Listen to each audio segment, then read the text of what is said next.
yung iba ngayon di ba after they graduated, ang laki ng asking.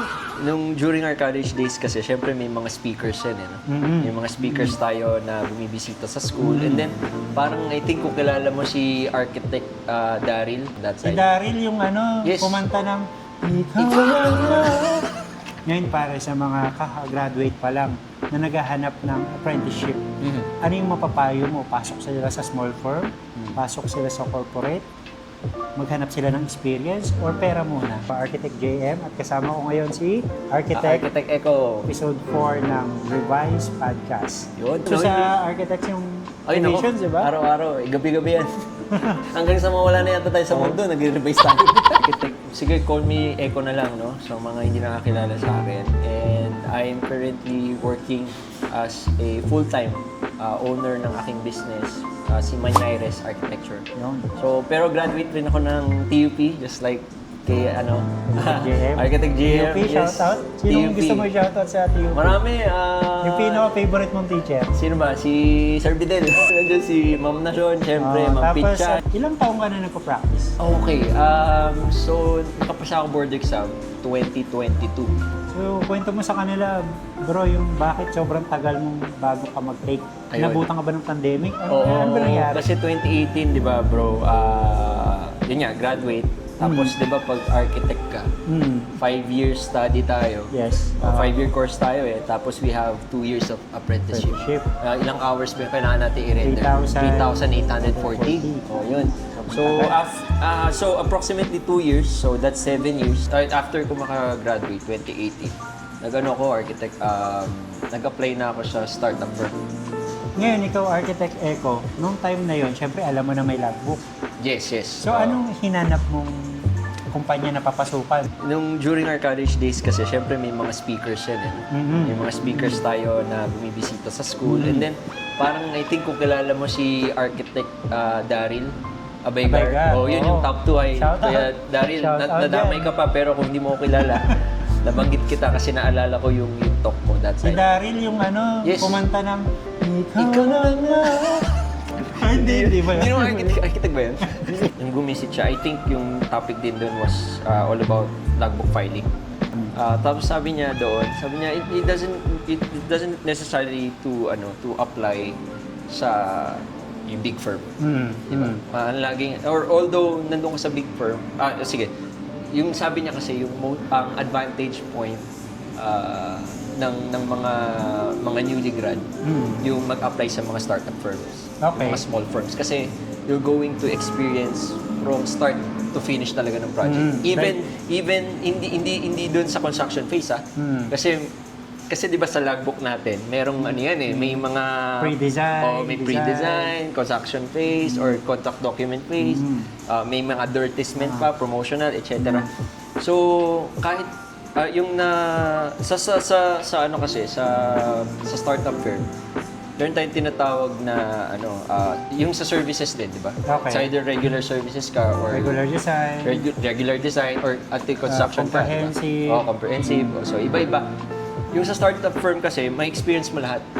Diverse. Yes, very diverse. Dapat yun talagang kukunin nyo guys kailangan very diverse. Well diverse. So, makipag-usap ka sa client. Tapos, close mo yung project. You have to prepare yung BOQs. Okay. Well, yung hindi yung mako-close agad, sorry, yung term ko is makukuha mo yung kumbaga may agreement na kayo Okay. na ikaw yung kukunin nila. Appointment.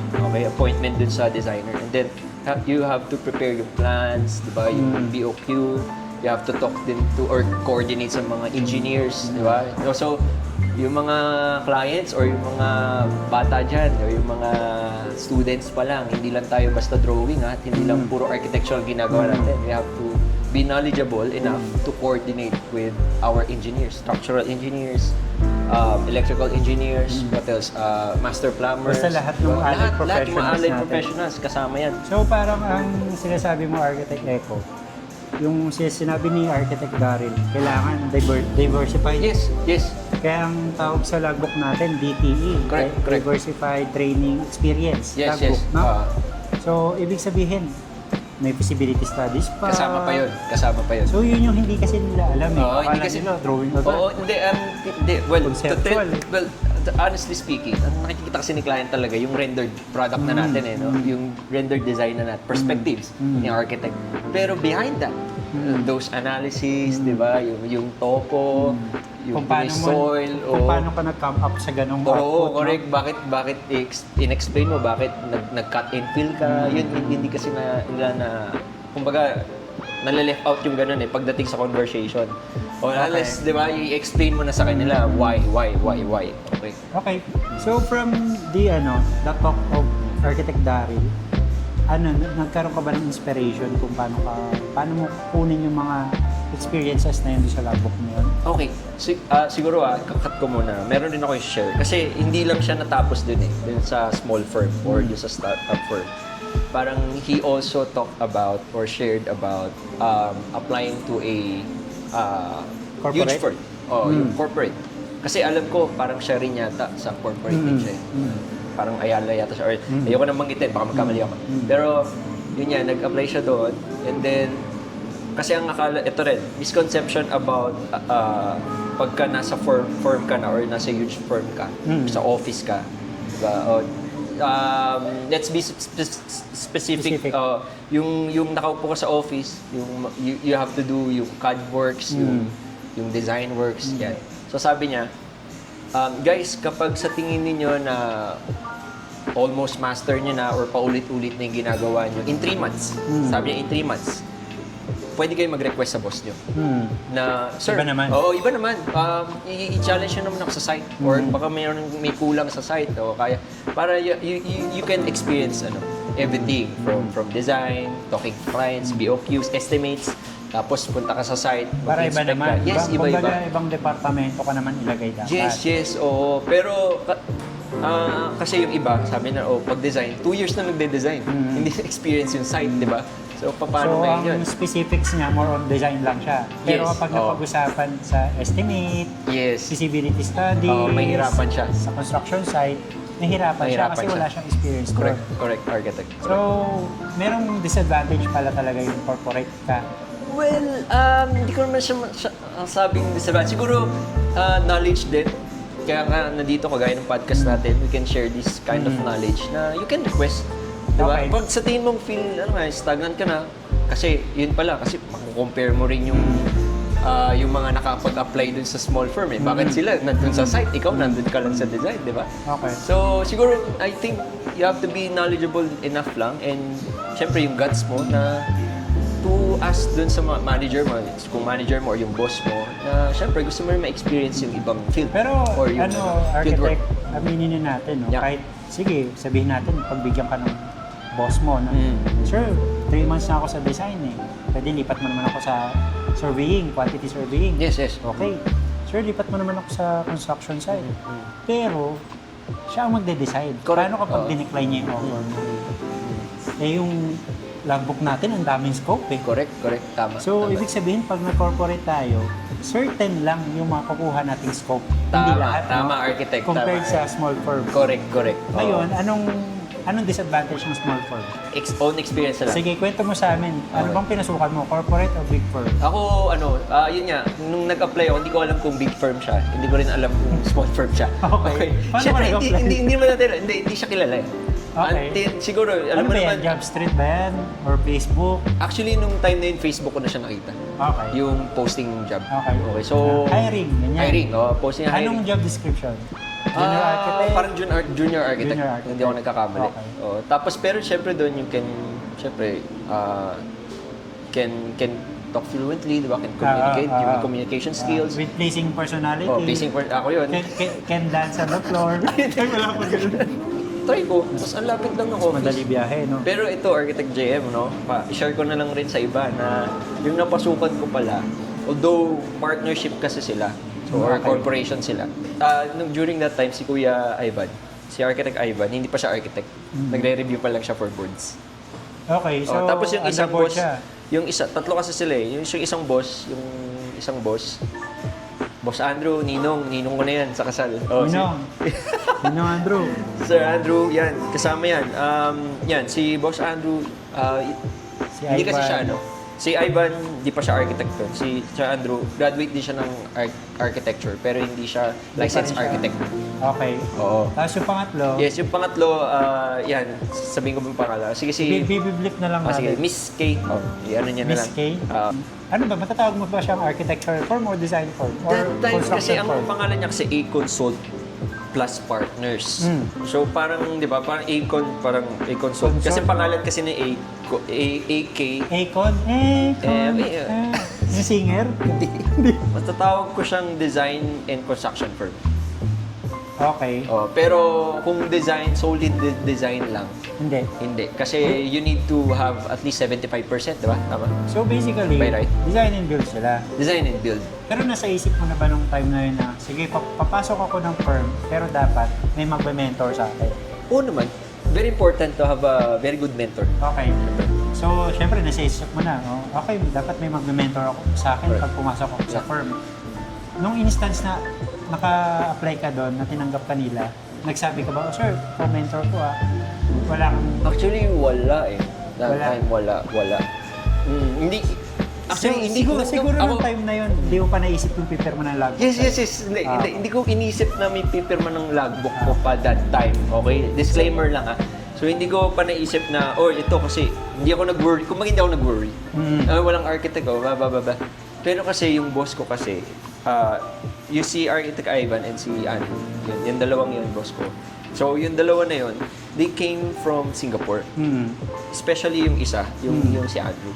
Parang 11 years na siya, more than 10 years na siya nasa Singapore. And then he came back to establish his new own firm kasama si Ivan.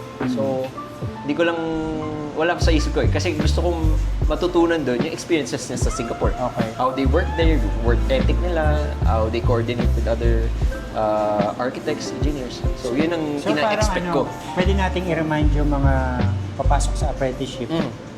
Wag lang yung company, dapat ang isipin nyo rin kung merong architect, licensed architect na magiging mentor. Yes. Kasi si Architect Echo, sa dulo mo na lang siguro na-realize na... Oo, nasabi ko. Sino kaya Hindi, pipirma sa actually, bro, dalawa kasi kami noon.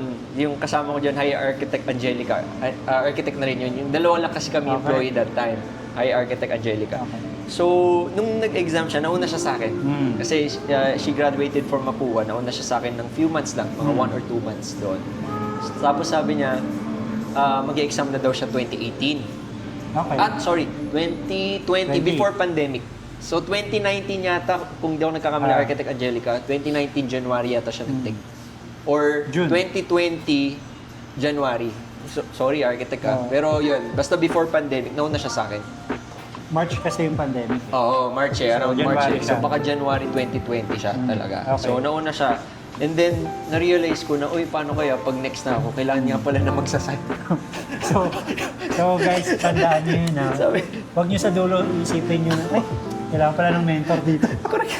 Sabi ko, hindi, pero in all fairness, ang dami ko natutunan, di ba? Ang dami kong nasa site ako, nakipag-usap ako sa client, and yung mga design, di ba, pinagpupuyatan talaga, di ba, para ma-approve ni client. Nangyari talaga sa akin lahat yun. Yun nga lang na wala na sa isip ko na, yun nga, we have this logbook that we need to fill out. Tapos, kailangan ng... May sign and seal. Oo, yung registered and licensed sa architect. Kasi mawawala yung essence na kahit diverse yung experience Correct. mo, pero yung pipirma sa'yo is hindi ka naman nabantayan. Kunyari, ikaw, nag-work ka kay Sir Videl. Oo.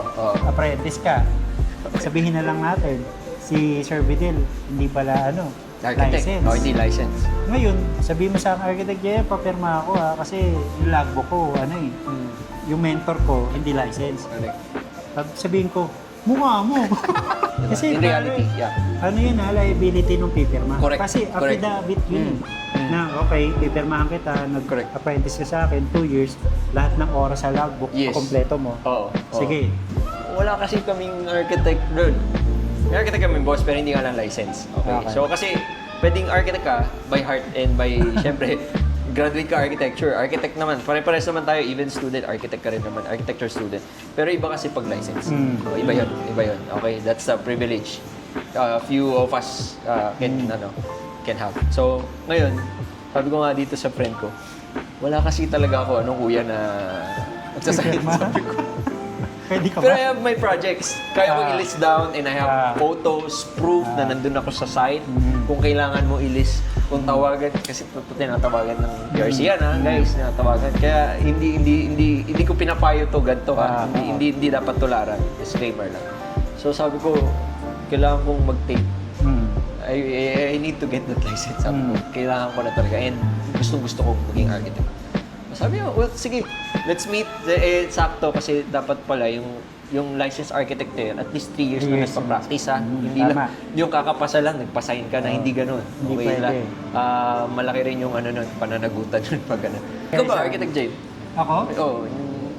Yung mentor ko mismo. Mentor din? Actually, share ko experience Sige. ko. ikaw Same nga. tayo. Okay. Pumasok ako ng small firm, Small firm. Okay. pero ang pumirma sa akin, licensed architect.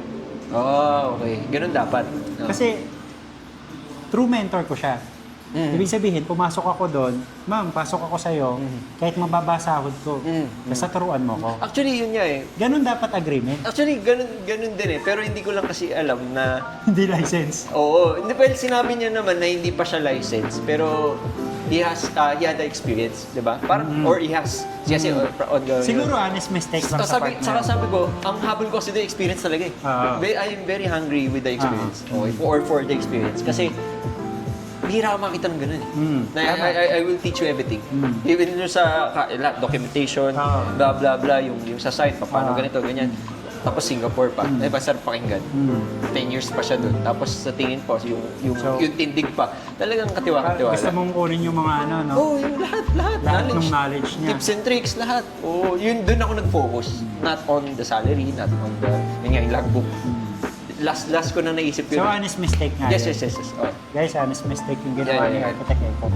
So, yung sa part ko, ganun. Dapat na pagpapasok kayo ng firm, suggest ko rin talaga small firm. Correct. Yung startup.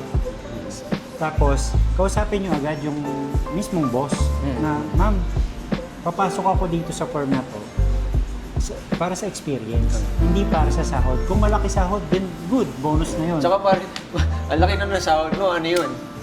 Ano yun? Ang laki na nga ng sahod mo, tuturuan pa kita.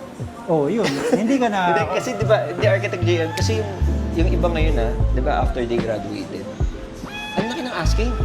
Well, ayoko naman i-compare yung hindi naman sobrang tagal pa ang gawat natin sa ngayon, no? It's only 2026. Ako, nag-apply ako 2018. Medyo matagal na ba yun? 8 years. Matagal na rin. Medyo matagal na rin, pero hindi naman talagang nag-shoot up ng talagang 100%, di ba? Yung ano ngayon, yung wages. Okay, so, sabi ko, siyempre, newly grad, ano bang may bibigay mo sa company na wala ka naman anything, experience. Kaya nga, you apply, parang, di ba, I hire you or you apply for this job para sa experience, di ba? So, kung manghihingi ng salary, yung iba, more than 40, 50 agad ang Kaya inihingi nga ng dapat salary. diba? Kaya maganda yung binigay sa ating opportunity ng PRC na pagka-graduate mo ng architecture, hindi ka agad sasabak na sa board exam tapos license ka na. Correct, At least correct. meron tayong 2 years. Yeah. Yung 2 years na yun, huwag ka agad mag-expect na first pasok mo, 30,000 agad. 50,000, 50,000. Yung iba nga 50,000. Oh, diba? Yung experience na yun, pare, OJT lang yun eh. Kumbaga, yung iba nga, sila pa nagbabayad sa pinag-OJT-han nila, Tama, di ba? tama. Totoo Kasi yun. ang kailangan nila, mag-gain experience. Knowledge. Knowledge, Oo, diba? knowledge. Pero kasi hindi rin natin masisisi yung ibang kakagraduate ng pare kung kailangan nilang pumayod para sa Correct. pamilya Tama nila. naman. Understandable. Understandable. Nag-expect sila ng malaki. Correct. Pero manage your expectation. Manage your expectation. And kasi ngayon, generation, hindi ko naman nila lahat na, pero na kasi yung self-worth di ba? Yung value mo, di ba? Pero yun nga, keep your head down, di ba? Be humble enough. Lalo yung mga newly grad lang. Experience muna. And then after 1 year, 2 years, nagkaroon kayo ng license, go for it. Do your own, di ba? Di ba? Establish your own firm. Ano naman yan eh, experience muna. Tapos, sige, stepping, one by one lang. Oh, step by step nga, di ba? Sabi ni Step by Ayala, step. di ba? Step by step. Step by step, Amaya steps, di ba? Ang gawin mo, syempre hindi ka naman agad kukunin ng kliyente tapos sisingil ka agad ng Correct. 10%, Tama, di ba? tama. Ikaka-graduate. Tapos ang portfolio mo, lang. thesis. O yun. Mahirap yun. Yung expectation nyo na kapag graduate kayo, makakakuha kayo agad ng 30,000 sa startup. mahirap yun. Tapos gusto nyo pa, tuturuan din kayo. Ay, mas mahirap yun. Siguro kung nag-gain ka na ng experience, siguro wait for another 6 months, di ba? 6 months to 1 year. Tapos go to another company or ask on your own company na, di ba, na kailangan ko na na-increase kasi ito na ako and ito na yung workload ko. Di ba? Baka pwedeng gano'n, hindi ka na mahihiya, di ba? Kumbaga, i-build mo muna yung, yung career mo. Correct, yung career. So, basically, yung mga kakagraduate pa lang, ang una yung i-goal, makakuha kayo ng magandang mentor, yung magaling, matuturuan kayo. I-absorb nyo lahat ng knowledge, yung experience nila. Knowledge, experience. Tapos tsaka nyo i-apply kapag license na kayo, diba? Tsaka ka makakagain ng gusto mong, baka mas malaki pa nga sa hurin mo kapag nakakuha ka ng clients. And syempre, hindi lang yung, syempre, yung nag-gain mo knowledge, try to, study or research further. Kasi, on your own. Okay? Kasi marami rin siguro, hindi lang ako or ikaw, architect dyan, baka ikaw din. O yung mga iba nating mga architects dyan na apprentice pa lang or junior architects dyan na empleyado pa lang. Na kumukuha pa lang experience, hindi pa license. Yung iba kasi dyan, sabi daw nila, hindi daw tinuturuan yung ganito, do it on your own, di ba? Well, sometimes, yung iba kasi doon, madalas, naituro na sa school, tapos pagdating lang sa site, minsan nakalimutan na, o you have lang to refresh lang, or hindi naturo sa school, doon mo palang malalaman. Pero relative din yung mentor. Tama. Siyempre dapat, willing ka rin magturo. Correct. Agree. Hindi pwedeng, kinuha kita, bahala ka na dyan. May sahod ka naman eh. Sabihin nung kinuha kitang mentor, tapos pupubayaan mo na ako dito. Ngayon, kailangan ng ng willingness ng mentor na, sige, turuan kita, ganito mag-estimate, ganito gagawin mo sa site, ganito gagawin mo kapag bibili ka ng materials. Tama. Kaya isang factor talaga, yung mentor mo, willing to share experiences and knowledge. Tapos, yung take na lang lahat, and then from there, you can, di ba, tanggalin mo na yung mga bad experiences nung boss mo. Tapos gain mo lang lahat ng good experiences niya. Tapos dagdagan mo na lang. Refine mo na lang. Tama. Di ba, lagay ka na, sabi nga nila, pagka ang luto, alos pare-pares na masinigang yan eh. Di ba? Pero pag yung isa inilatan mo lang konti, sa'yo na yun. Di ba? May identity ka. Lagay mo yung identity mo. May signature ka na doon. Yes, may signature ka dapat. Sinigang. Tapos, nilagyan ko ng ketchup. Ang saging. Sinigang ko, may ketchup. Hindi na yung mentor mo talaga fully makikita sa'yo. Iba na, ikaw na yun. Iba na. Kumbaga, your own brand, your Tama. own identity. Ngayon, para sa mga kaka-graduate pa lang na naghahanap ng apprenticeship, ano yung mapapayo mo? Pasok sila sa small firm? Pasok sila sa corporate? Maghanap sila ng experience? Or pera muna? Anong kailangan goal ng isang architecture graduate kapag naghahanap ng... Good question, no? Kasi, ako kasi nung una, ang unang-una sa akin very important, bukod dun sa small firm or sa big firm, yung location. Okay. Ako, personally, location. Kasi even though mababa yung sahod mo, pero kung ilang sakay lang, mga 5 minutes away lang dun sa bahay mo, with advantage. Kasi makakatipid ka. Di ba? Pwede mo lakarin, pwede ka sumakay. Yung few minimum paano na lang. Paano kapag medyo mababa ang sahod? Okay lang? Well, hindi mo, ito guys, hindi mo kasi matatansya yan kung wala kang tawag nito, kakilala or tawag nito, colleague or classmate na nakapag-apply na to compare with their salary. Kasi for sure, hindi naman mag-share yan eh, di ba? So, ikaw ba, architect James, sasabihin mo agad sa, uy, pinikita ko doon, 25,000 per month. Sasabihin mo ba agad sa akin yun? Hindi ko i-share yun kasi ang kinikita ko doon, 5,000 per month. Exactly, di ba? Hindi, kasi not unless may nagsabi sa'yo na, ito. Kumbaga, may reference ka na eh. So, dalawa lang yan. Are you going to ask for more or okay na ako sa ganun? Or parang nagkakaroon ng reference. So, hindi mo kasi alam yun eh, pag nag-apply ka pa lang. Or kung minsan kasi may posting, nandun na yung salary, expected salary.